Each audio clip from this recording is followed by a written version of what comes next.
ঢাকায় আমার বাসা সংসদ ভবনের পাশে একবারে বিজয় সরণি। ইয়াং ম্যান যারা ঢাকায় থাকেন, ফার্ম গেট চিনেন না?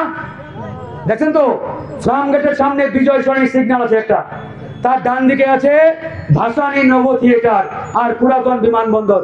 ওই কর্নারে একটা বড় বিল্ডিং আছে, 17 তলা, সবচাইতে বড় বিল্ডিং, ওটাই আমাদের বাসা। সবার দাওয়াত, ঢাকায় যাবেন, হোটেলে মোটেলে থাকার দরকার নাই, আমাদের বাসায় উঠবেন ইনশাআল্লাহ। আমি বিয়ে করেছি ঢাকায়, আমার শ্বশুর বাড়িও ঢাকা।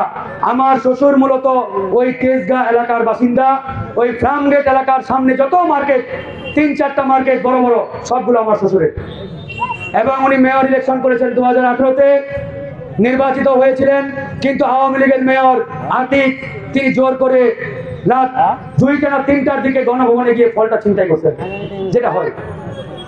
আমার সহধর্মিনী সুপ্রিম কোর্টের আইনজীবী, শ্বশুরের বড় ভাই সাবেক এমপি, এই কথাগুলো বোঝার জন্য বললাম। হ্যাঁ।